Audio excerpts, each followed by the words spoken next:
All right, so for our final panel of the year, we have another, first-time Sci-Fi Valley Con guest, and this guy just goes all over the map. So many cool things that we can talk about. We can talk about The Walking Dead. We can talk about the Avengers. We can talk about X-Men '97. We can talk about Blockbuster, which is an amazing podcast I listen to. We can talk about so many things. So let's give a big Altoona welcome to Ross Marquand.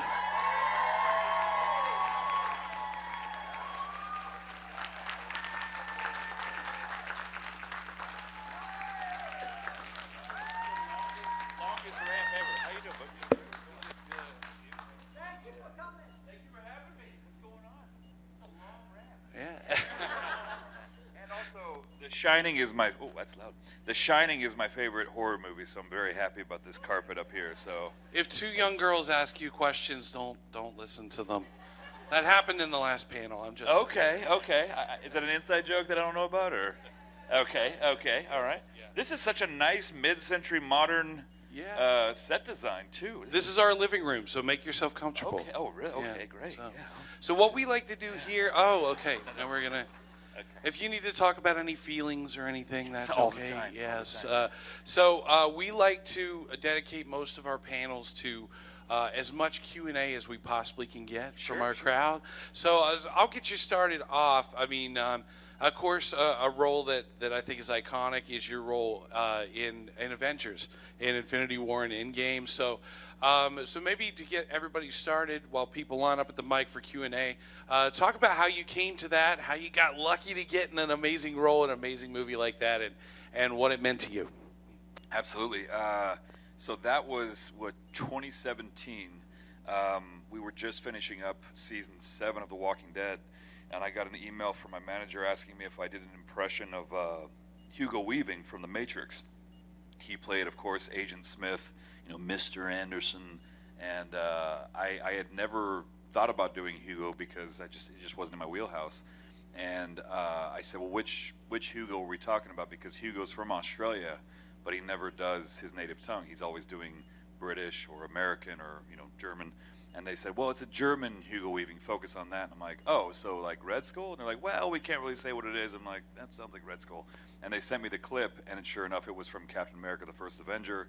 I worked on it for a few days, sent in the audition, and didn't hear anything for a few weeks. And we had just, like I said, finished filming season 7. I flew from Atlanta to LA back home, and I was in my taxi home, and my manager called me, and she's like, hey, you booked that Hugo Weaving voice match thing. And I was like, oh, right on, cool. What is it for? She's like, I don't know, but they need you in Atlanta tomorrow morning. You're still there, right? And I was like, no, I just got back, damn it. So I got a red eye.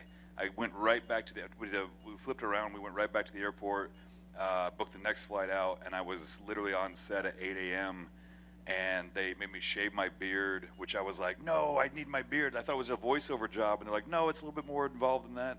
And they put me in a motion capture suit, and I was like, I don't know what in the hell's going on, because I thought it was just a voiceover job. And then I get into the studio, there's like 150 people waiting for me, including the Russo brothers, who I recognize from interviews and whatnot. And they put the dots on the face, like me, Thanos, Hulk, we all got the same rig where like you get dots all over the face, and you wear like a head camera that sits right here in front of you. It goes with you everywhere. And it wasn't until they started putting the dots on that they were like, you don't know what we're working on, do you? And I was like, they haven't told me literally anything. And they're like, oh, well, this is the new Avengers movie. I was like, oh God.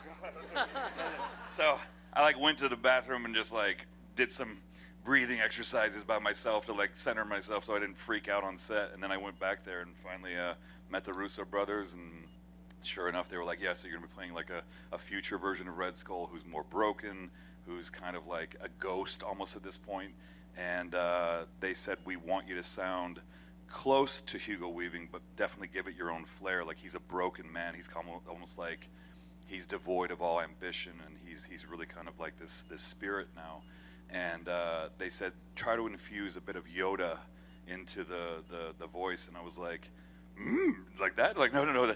Not so much like the sound, but just like the feeling of an alien creature that had been alive for hundreds of years and had like infinite knowledge about the world. So yeah, that's where that came from. Where did the moderator go?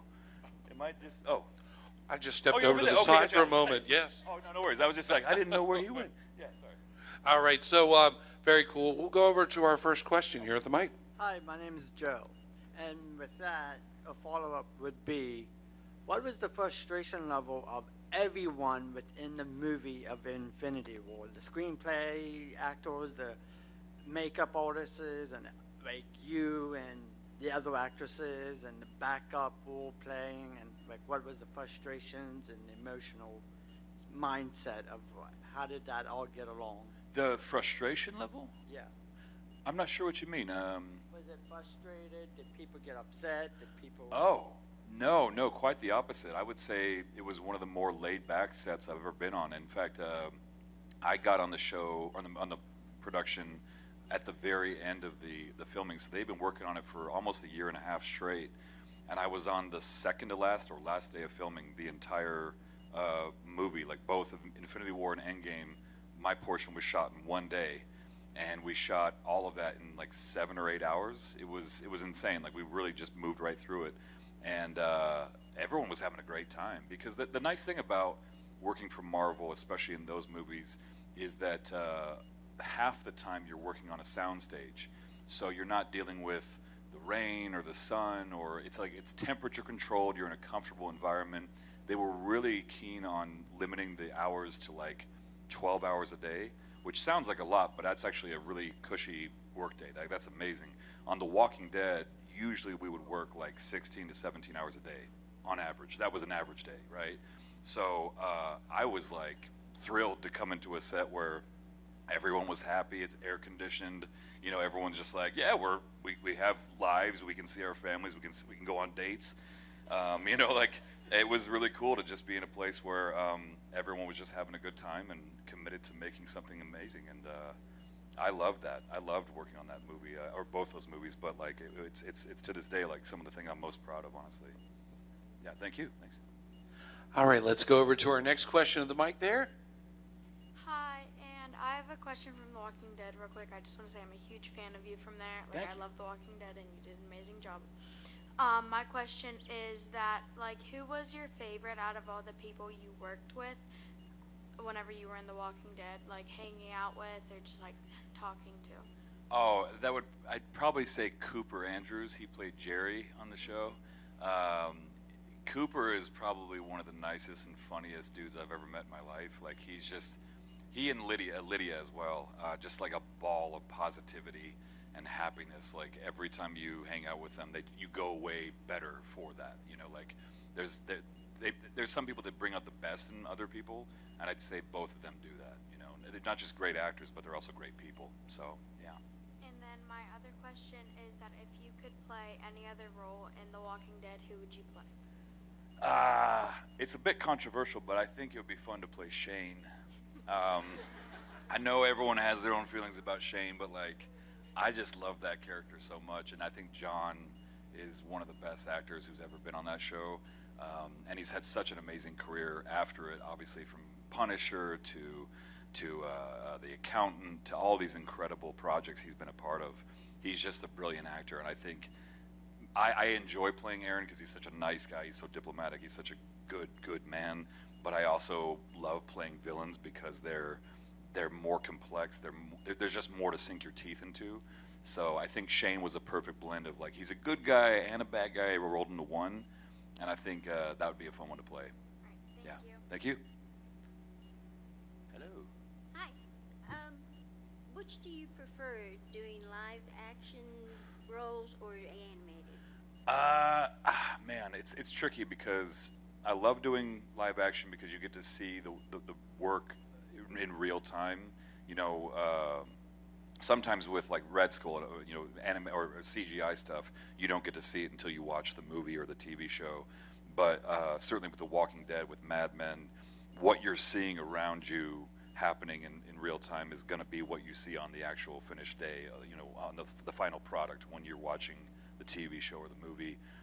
And there's a great deal of comfort in that because you don't have to work too hard to imagine what it's all going to look like in your head because it's already literally right there in front of you, you know.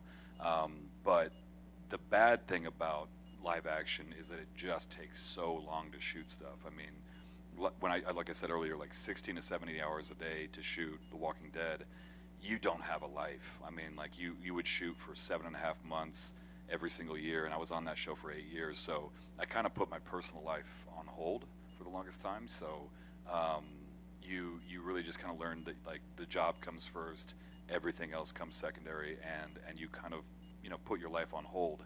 And with voiceover, you can go into a session, like I'll do a few sessions this week, where it'll last 2 or 3 hours, and then you have your whole day to just enjoy yourself, So I think there's pros and cons to both, but if I had to choose one or the other, it would probably be voiceover.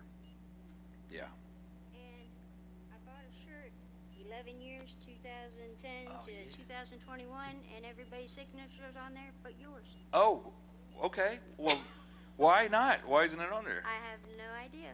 That's crazy. Okay, well let's change that. Okay. We'll get it figured out. Yeah. Very cool. Thank you. Thank you. Yeah, cheers. Hello, I'm Shepard. Hey, Shepard. I adore the character of Aaron, and thank you for putting so much wonderful effort into him. I wanted to ask, what kind of positive impact have you heard of portraying his character, especially among the LGBT community? As a queer person myself, seeing such a well-rounded, such interesting person, it feels like a love letter to the community, and I just want to know what kind of stories you've heard about him since. Oh, it's been amazing. I mean, we always say representation matters, and it really does. I think the best compliment I've ever gotten at Comic-Cons and coming to these events is when people come up and they say, hey, you really helped me embrace my orientation. It really helped me come out to my family or come out to my friends, and you've helped me accept myself in a very big way. And, you can get accolades and awards for all the things you've done. Feels great. Nothing feels as good as that.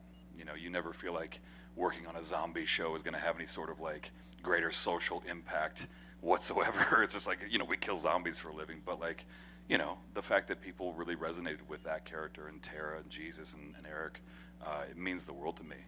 It's an amazing feeling. Yeah, thank you. Yeah. Thanks. Just a follow-up to that is, what was your favorite thing to shoot as Aaron? Favorite scene or episode? Ooh, favorite scene. Well, it definitely wasn't the Negan lineup. That was my least favorite. I would say the COVID episode I did.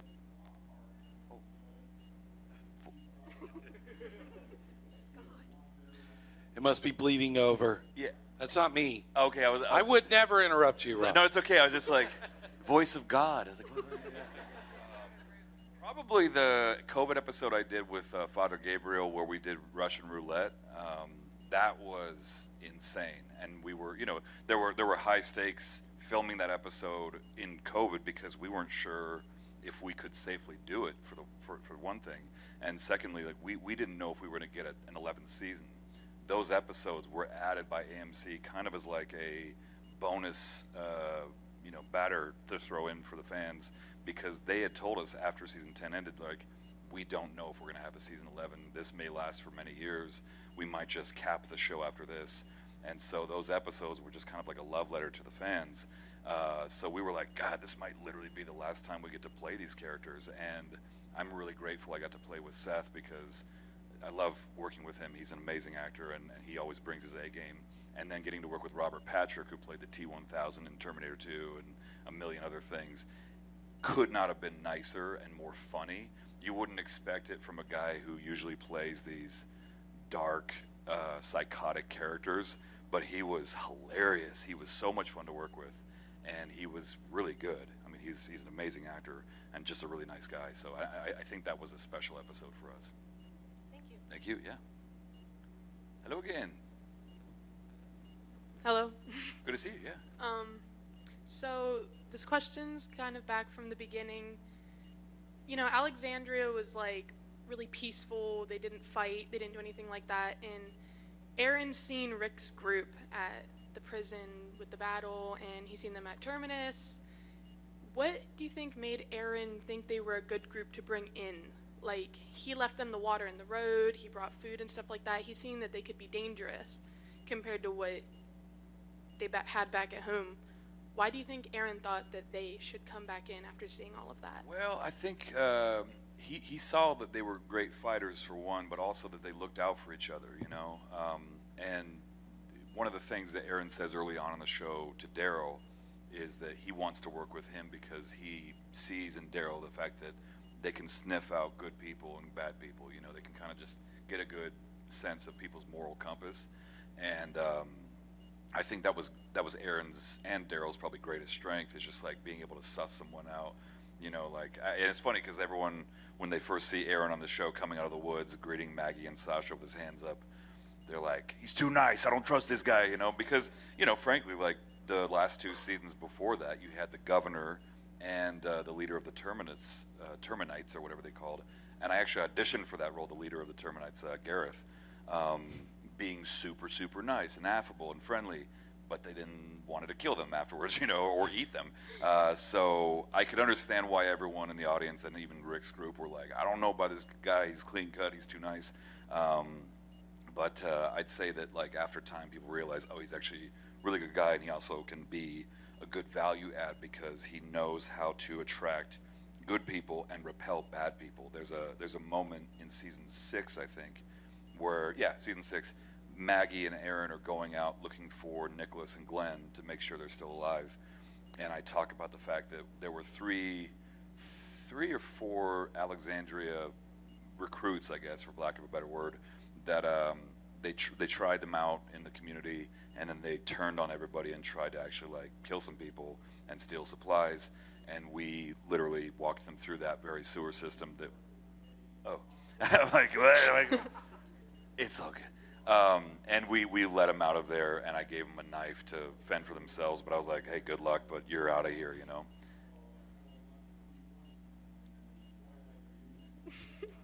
There you go. Okay. Callan Lutz, Vampire. Callan.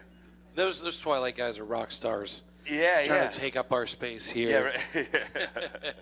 But yeah, I hope that answers your question. Yeah. Did you have another question? Yeah. Also, just a personal question for you. How did it feel, you know, after your arm came off and you had the metal arm on? How did it feel acting with that? Was it harder? Was it cooler? Like, I wouldn't say it was cooler. It was, especially in the Georgia heat, it was definitely hotter. Not to gross y'all out, but like the metal one, the mace arm, it was so tight in there. They didn't make it very big for my hand, so I had to squeeze these fingers up like this to make it fit inside there every time I put it on. And it was so damn hot in Georgia that every time I took off the mace ball to take off the arm, there would be like an inch of sweat at the bottom of the ball, just like that we would pour out, literally. It was disgusting. And I will say the hand version, where it's just like my wooden hand, that was like an eggshell crate. So they basically made a mold of my hand that was in there for like 30 minutes, and then they cracked it and then built this mold around it, and it was made to my exact specifications. So that fit in pretty well. But if you had an itch or anything going on, or like a bug crawled in there, which would happen all the time, we had ticks, mosquitoes, all kinds of fire ants that would get in there. And if you had a fire ant in your arm and you couldn't get to it, you were just losing your mind, which happened quite a bit. So that wasn't fun. But I think that I loved wearing the arm because it looked so cool. It was a great accoutrement. It was a great accessory. And it was also one of the best weapons on the show. I think, you know, definitely up there with Michonne's katana and Negan's bat. You know, like, it was a great weapon to have, especially because it didn't require ammunition. It could, you know, you could just swing that around. it didn't really help Merle. Oh, well, Merle didn't do it right, yeah. I always told the writers, because I was like, man, you have, and it would be so funny because after season 9, when I lose my arm, they would have these scenes where they would write me in as being like, Aaron picks up a box and takes it over here. I'm like, no, I don't. And they're like, what do you mean? I'm like, I have one arm, dude. What do you mean I pick up a big old box and I'm like, they're like, oh, right, we forgot. So I would always tell them, I was like, use the arm as like a bait, basically, for the walkers. So I would be like, I would always try to write it in there for the fight sequence. I was like, I would hold out the wooden hand or the mace arm like this, let them attack that, because the walkers are dumb. They'll just go for whatever's the closest thing to them. You know, they're not like, oh, it's an arm, I don't want that, I want the brains. We weren't like that kind of zombie show, you know. We were like, whatever flesh you got, that would be what the zombies would attack. So I would say, hold out the arm. As soon as they got there, bam, hit them in the head. You know, that was like the bait that I would use. So that was a lot of fun. Yeah. Thank you. Thank you. Yeah. All right, we'll go over to our next question here, gentlemen. Hello. Hi. So for Invincible, have you read or do you read the source material at all? So I'm actually illiterate. I don't know how to read. So that's very sad. But no. Lay back down on the couch. We'll talk about it. Yeah, please. Thank you. No, I kid, of course, but I did read a lot of the comics once I got the parts. And I kind of stopped because I feel like I was learning too much of what was going to happen on the show. And as a viewer and as an actor, I want to be surprised by what's going on, because otherwise I think that sense of surprise and excitement will maybe dissipate a little bit. But I've read up to where we are now, and I can tell you, like, the stuff that's coming in season 4 and beyond is very, very dark. Who all watches Invincible in here? Anybody? Okay, cool. Not nearly enough hands. We got to get those numbers up. It's same guy who created Walking Dead, Robert Kirkman, and I got to say, like, it is one of my favorite things I've ever been a part of. And I've been lucky to work on that show for 4 or 5 years now, and it's just amazing.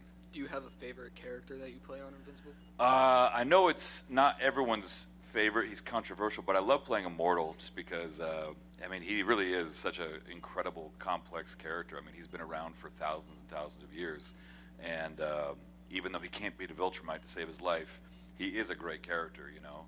And I would love to do like a backstory of everything he's been through, you know, exploring his time as a knight in King Arthur's court, exploring his time as Abraham Lincoln. I mean, he's literally been around for as many as 10,000 years, they think, on the show. So he would be a lot of fun to dive into, you know. Yeah. Thank you. Thank you. Just 2 questions. First one, when you first got your part, like originally, when you know, on which on Walking Dead. I'm sorry. Yeah, cool. Sorry.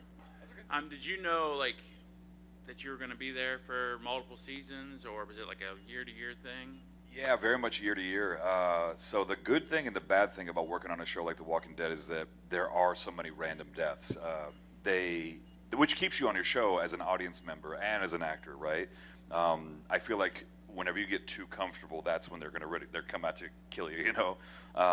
But they really said we want to see how it goes in the first season. It's a chance that you'll be coming back as a regular after the first season, but there was really no guarantee. And then every single season after that, I was constantly worried, like, oh my God, am I going to get killed off? Am I going to get killed off? And at one point, I even asked them to kill me off in season 7, because I feel like they were just really not using Aaron very much at all. Like, it was just kind of like once every 3 or 4 episodes, I get like one line and then go back to the background. And I said, you know, if you're gonna use me, I want to work on this show. I want to work as much as possible. So please use me, because otherwise I'm just, you know, sitting around and not getting much, you know, work to accomplish. And I really wanted to do my job. And to their credit, that's when they gave me the storyline for the arm. That's when they, you know, really ramped Aaron up as a warrior, which I was super grateful for. So to their credit, they really gave me more to do after that, you know. So do you get your scripts like for the entire season, or is it like episode to episode? Oh God, I wish they did. They would give it to us like literally 3 or 4 days before we shot for that episode. Every single we would never. So we'd have like, I'm still alive. Yeah, you'd flip all the way through, like go like, oh great, I didn't die. But like you would kind of know more or less where your character was going to go every year, but by no means did you get the scripts every single you know, episode months in advance. You get it just 3 or 4 days in advance, which is kind of a scary way to work as an actor, especially if you have a ton of lines to memorize. The older I get, the more difficult it is to memorize a bunch of lines. So I was always like, please give it to us at least a week in advance, because I like to sit with the script and read it a million times. Anthony Hopkins always talks about the fact that the only reason why he's as good as he is because he reads his scripts literally hundreds of times, and he'll just go over it and over it and over it. I'm kind of like that too. I need time with the material to really sit with it, to feel comfortable. But we didn't really have that luxury on the show, unfortunately. Yeah. And then one more thing. When Rick died, is there like a change of vibe on the? We didn't die. Or not die. Oh, okay. When I was like, wait a minute, did he die? I was like, I'm sorry. When everybody thought he died, when the bridge blew up. Oh, yeah. I mean, the reason why I asked it is because I didn't see the Rick and Michonne spinoff, so I was like, wait, did he die? When you guys thought he died. Yeah. Okay, gotcha. Yeah, the vibe was totally different because Andrew Lincoln is like, one of the best actors I've ever worked with, but also one of the best humans I've ever met. And he would be one of those guys who would come in on days that he wasn't even needed. He would be like, I know I don't need to shoot anything today, but he'd just come in to be supportive of everyone. He was everyone's biggest cheerleader. And I mean, he'd be the first one in, last one out. I mean, he was a machine. I mean, he really was the best actor I've ever worked with. And you know, that level of professionalism and kindness and supportiveness was unmatched by anyone on the show, myself included. I mean, I think he was like kind of a saint in that regard, you know. So when he left, that sort of vibe, the positivity and everything, and the professionalism, kind of was never as big as it was that when he was there. So yeah, we missed him like crazy, and I hope I get a chance to work with him again someday. But we'll see. Yeah. Hey, thanks a lot. Of course, maybe they'll make a movie. We keep talking about a movie, so we'll see. You know, yeah. Would y'all like to see a movie? Walking a movie? Okay. Cool. Yeah, I'll tell him what's up. Yeah. Hello. Hello. How you doing? My question is, with all of your time on The Walking Dead, do you think you gained some skills, survival skills and knowledge that will help you survive a real zombie apocalypse? Hell yeah. Yeah. I mean, for one thing, always go for the head, obviously. Whether that's Marvel or with zombies, you always go for the head. But I would always say, like, if you can, find a Costco, get that Costco sealed, like weld the doors shut, have like 20 or 30 friends, family, whatever, mark that place and then watch it 24/7, have like snipers going on, have traps all around it. Because like that's going to be your best bet. You could live in a Costco comfortably for 20 or 30 years, no problem, right?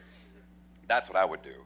But also just like, I mean, we established this pretty early on in the show. Zombie guts makes you camouflage to zombies. So like just maybe walk around in zombie guts all the time. Like that's what I would do. Because I mean, I'm sure it smelled awful. I can't imagine what that would, like entrails would smell like.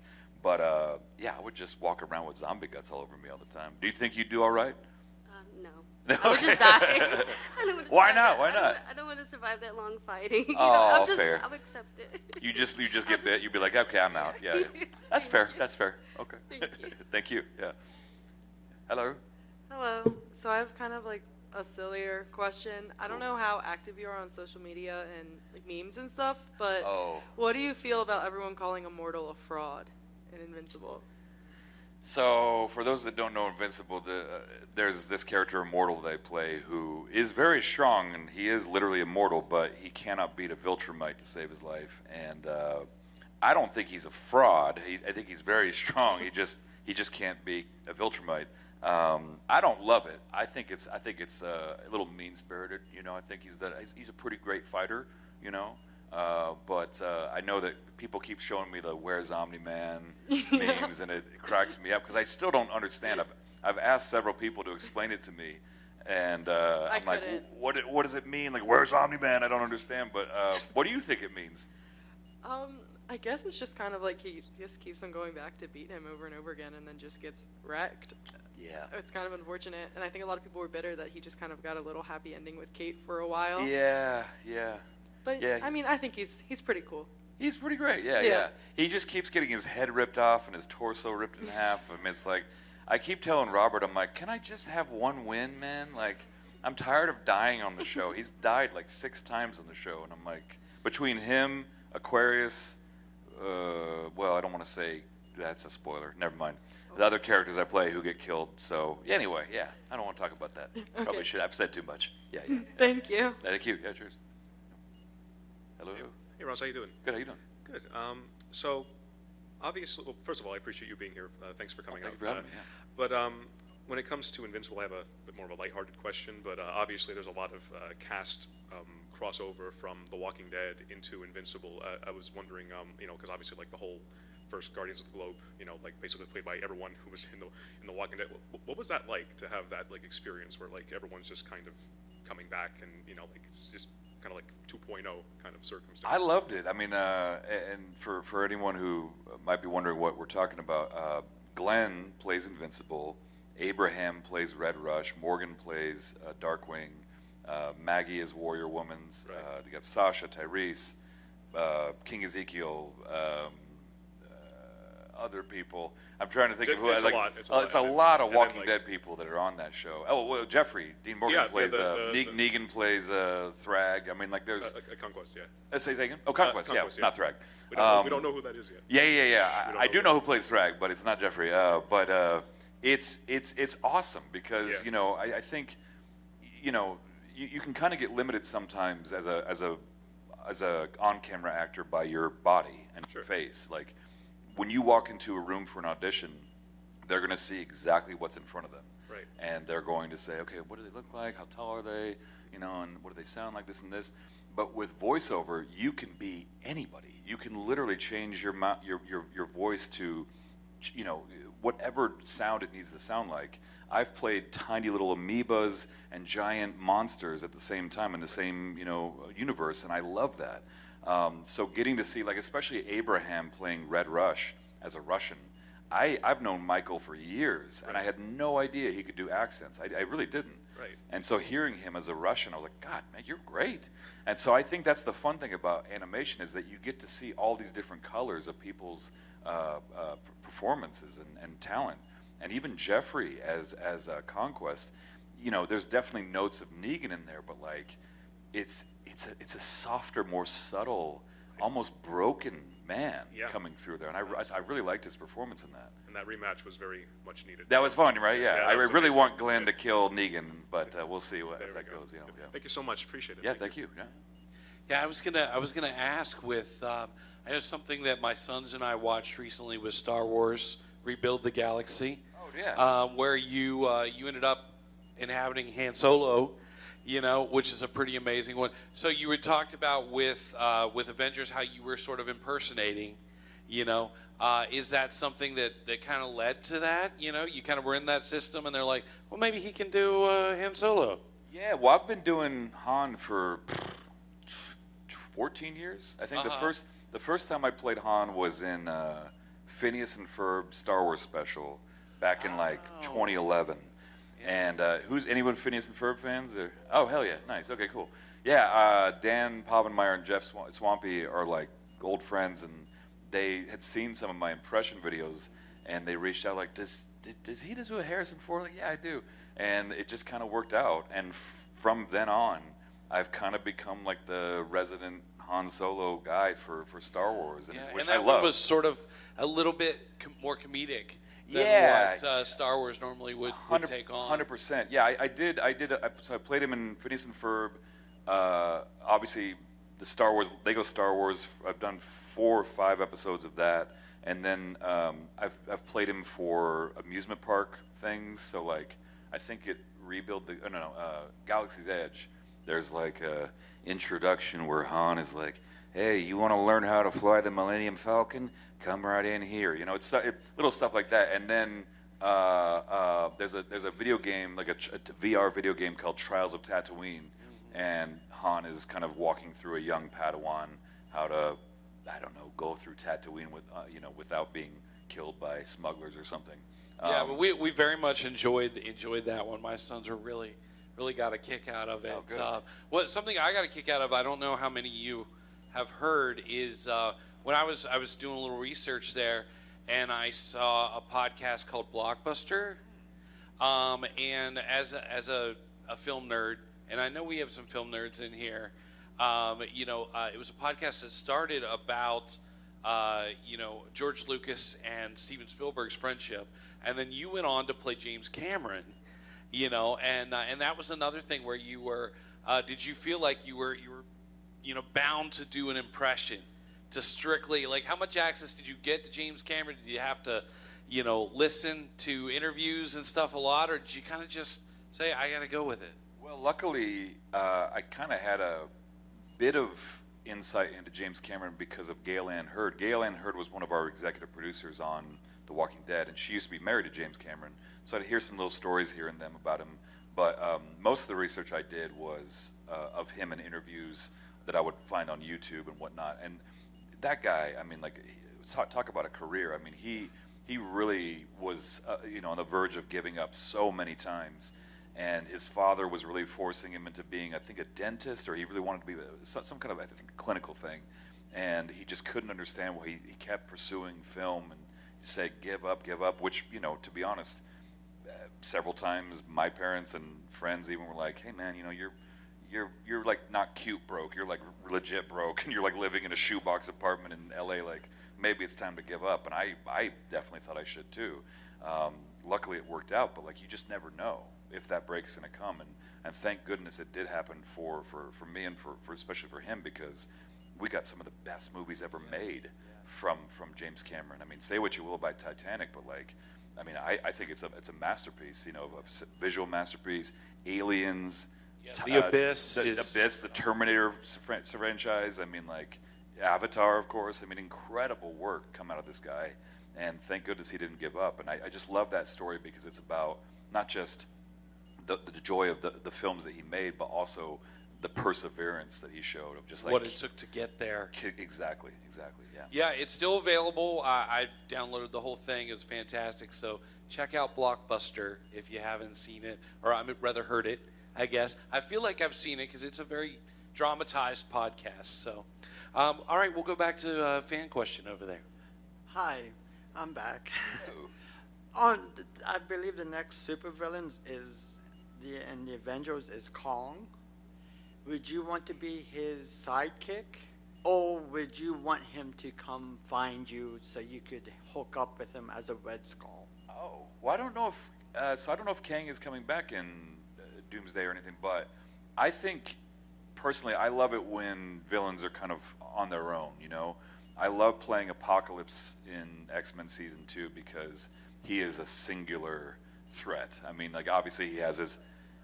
Yeah, I mean, he has his 4 horsemen, you know, his minions, but like at the end of the day, he is the guy, you know, and Red Skull has his Hydra soldiers, of course. Ultron has his, you know, Ultron sentries, exactly.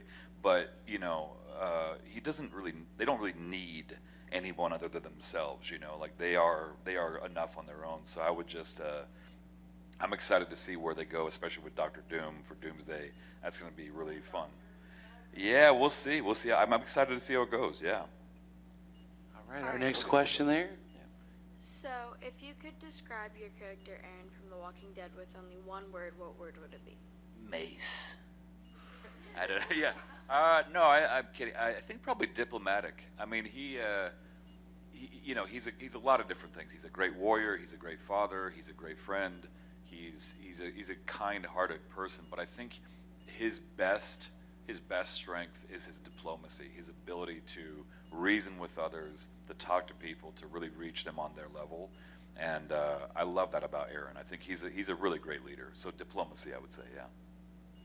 Yeah, thank you. Thank you. Thank you. Hi. Hello. So in Invincible, there is an episode where Mark is like taken to the future and Immortal is like a crazy dictator. How did you feel having to change your character that much for that episode? I loved it because there's so many different representations of immortality in different franchises. I mean, we got all the Twilight vampires here, right? Who have been around for hundreds and hundreds of years. But I feel like, you know, whether it's Highlander or vampires or who knows what, Dracula, of course, we never really see the psychotic aspect of what would happen to a being, whether it's a human or a vampire or whatever. What happens when everyone around you, everyone you've cared about, you've loved, you've fallen for, you've had children with, everyone around you has died but you? I mean, like, we all think that we could be like, oh, that's cool, I want to live forever. Like, I would not want to live forever. Like, one lifetime is plenty for me, I think.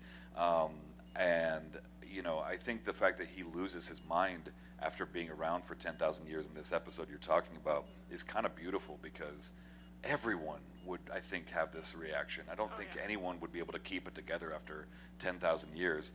Mark even mentions Kate, his wife, who he had 2 kids with, and he's like, where's Kate? He's like, Kate? Who's Kate? Like, it's been too long. It's been too long. Like, thousands of years have passed. He's like, I don't know who that woman is. And he thinks he's talking about Mark's girlfriend, or, you know, he's like, I don't know who you're talking about.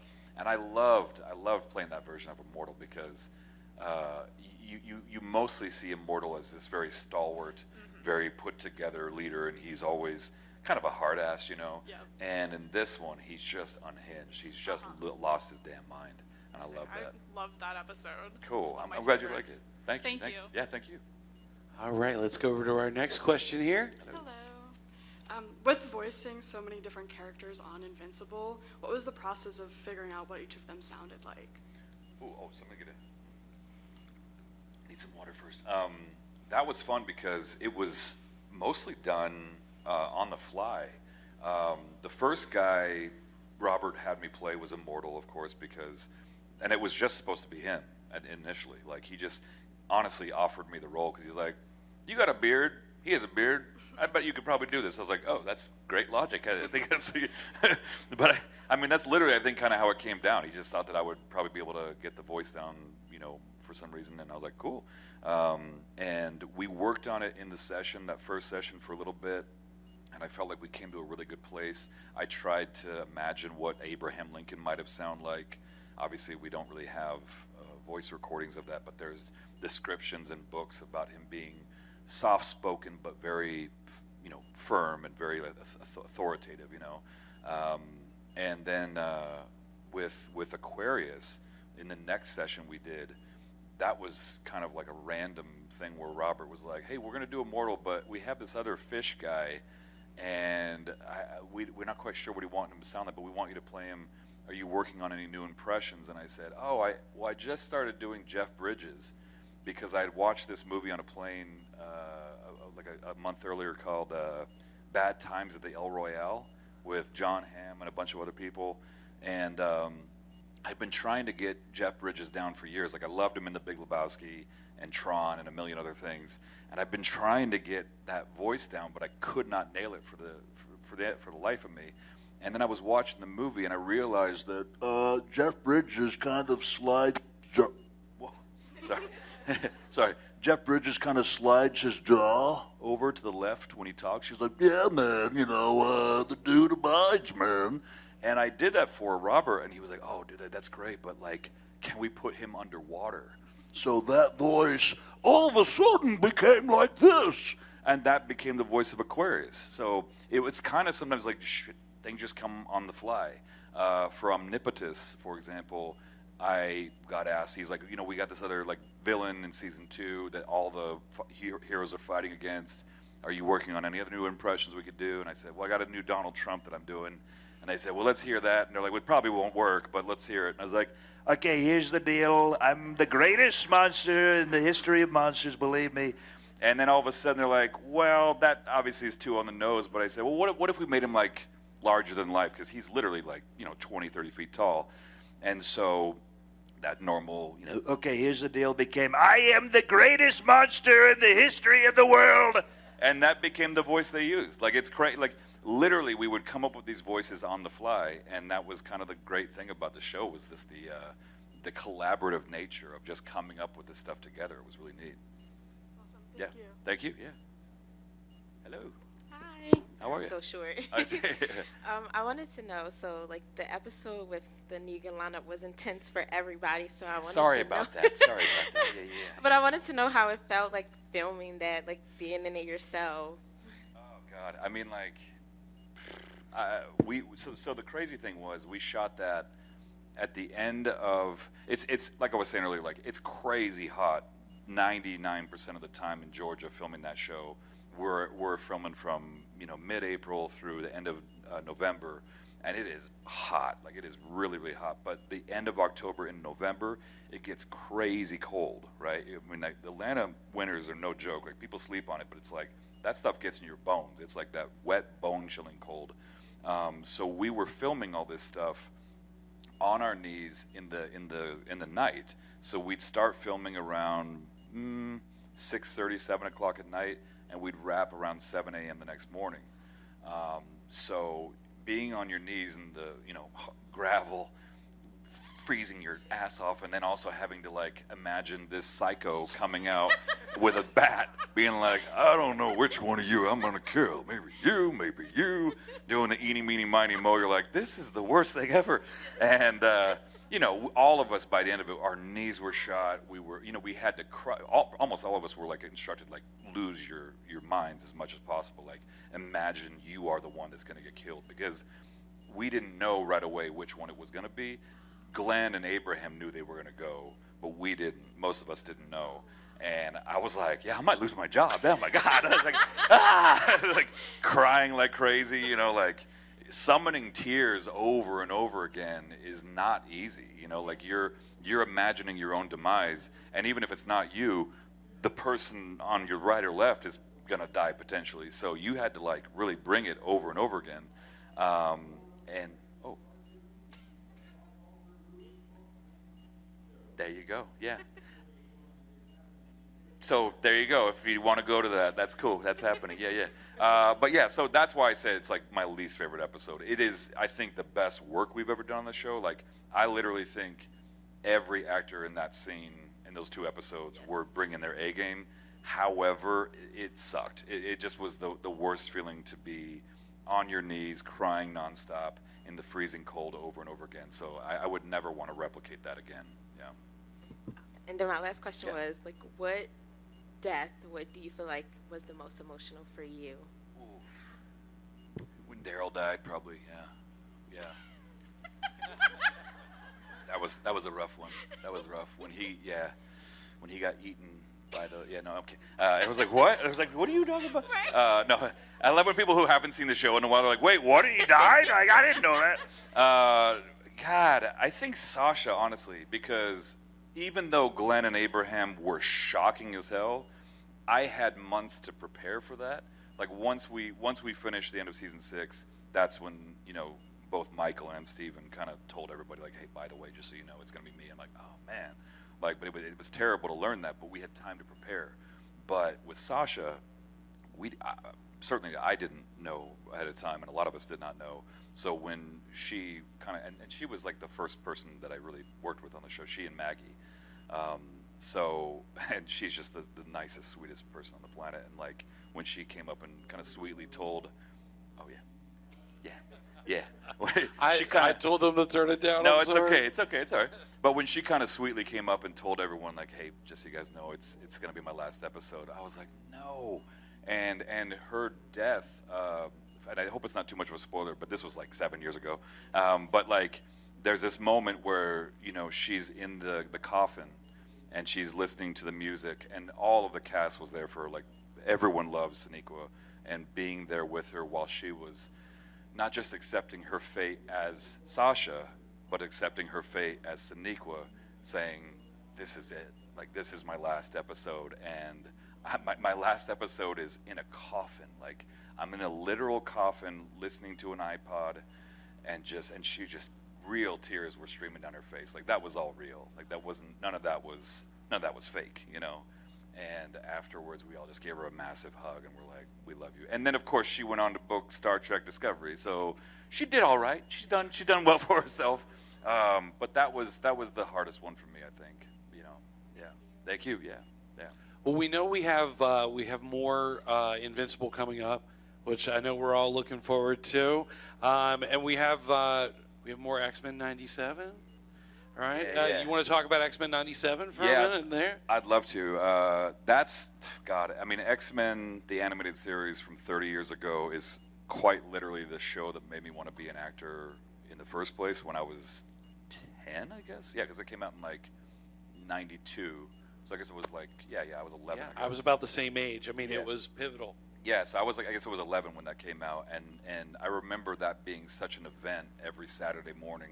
I mean, this, for some of the younger folks in here, you have no idea what it's like to miss a TV show that you love, knowing full well that you can't tape it, you can't like get on YouTube or Netflix, you know, the next day. Like, you have to be there. It is an event. You gotta be up at like 8 a.m., 9 a.m., have your cereal, be there ready to go. Hope the reception, the TV receiver, the antenna is just right so it doesn't get all fuzzy. Like, that was a crazy time to be watching TV, you know.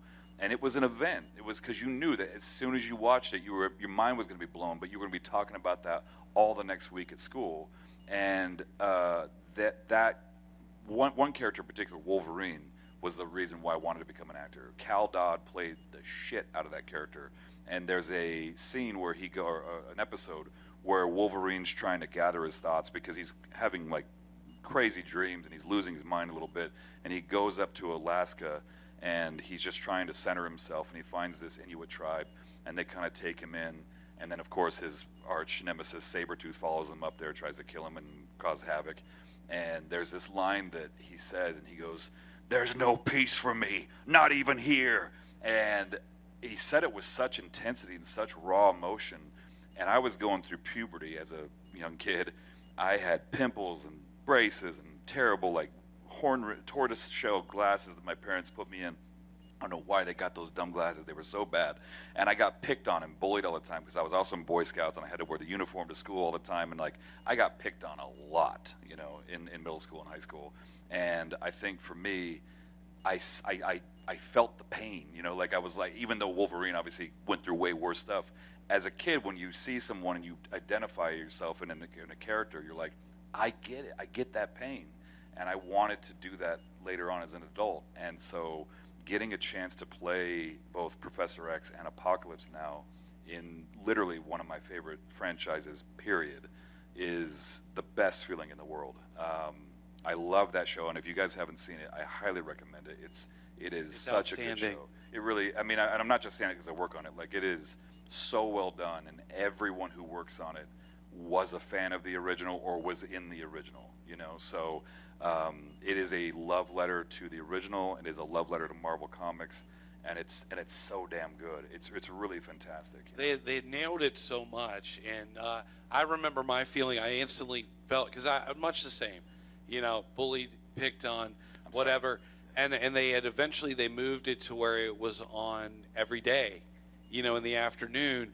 And I was I grew up, as I've told these people, backwoods North Carolina. We didn't have cable. We had like 2 channels, and I would remember coming home from school, and it's like the first day that they started airing it on a Monday, and it was like, oh, this is my life now. Like that's how important it was to be on. Like things are gonna get better, you know, every day. And so whenever X-Men 97, when it came back, you know, and I put that on, it's like that feeling came right back to me because they had nailed every aspect of it. And it gave me that same sort of feeling of like, you know, it's going to be all right, you know. So thank you so much for being a part of that, you know. As we're closing out, I mean, thanks for being here. We've wanted to have you for a while, and we finally got to put it together. You know, we talked about a lot of the impressions that you do. You know, do you have a favorite of all of them? I don't know if I have a favorite, but one of the ones I like doing the most is Ewan McGregor, because he's so happy all the time. I just feel like I met him a few years ago at a con in San Antonio, and it was the first con he'd ever done for you know, for signings and whatnot. Normally he would just come and promote something at a red carpet and then take off, but this one he actually got to be there and meet the fans. And I met him towards the end of the day, and I was like, how's it going? I heard this is your first convention. And he's like, oh, it's extraordinary. I had no idea this many people wanted to meet me. It's great. I love it. And I'm like, you're literally Obi-Wan Kenobi, dude. Like, what are you talking about? Like, everyone wants to meet you. And he was just the sweetest guy. I mean, you know, so I love when you do an impression of you and you can't help but smile. You can't help but have a good outlook. And I feel like he's one that I try to do as much as possible. I love doing Michael Caine, too, because he just makes everything sound so lovely. You know, when you talk about Michael, you're going about Batman. You got, why we fall, Master Wayne, so we can learn to pick ourselves back up again, you know? And he's just like, oh, he's like everyone's favorite grandfather, you know? He's like, oh, yeah, cool, you know? You're only supposed to blow the bloody doors off. Yeah, you're only supposed to blow the bloody doors off, yeah. Well, I think, you know, every panel when we're doing this kind of defines itself. And some panels are loud and boisterous, like, you know, the Twilight panel that we had. I can be loud and boisterous. Is that what you guys want? Yeah. And some like panels, WWE, yeah. We're down to the end here, and some we get to just chill out in our living room and have a nice conversation. And I think this has been a great one to finish off. We're all tired and we're all finishing out. And we really want to thank Ross for being perfect for us to end the con. So give him one more big hand. Ross Marquand. Thank you, guys. Thank you very much. Thank you. Thank you. Thank you. Thank you for having me. Seriously, it's been a blast. Yes, absolutely. And you still have time to go see them downstairs and tell them how much we appreciate having them here. Maybe we'll have them back sometime. So thank you guys so much for being a part of it.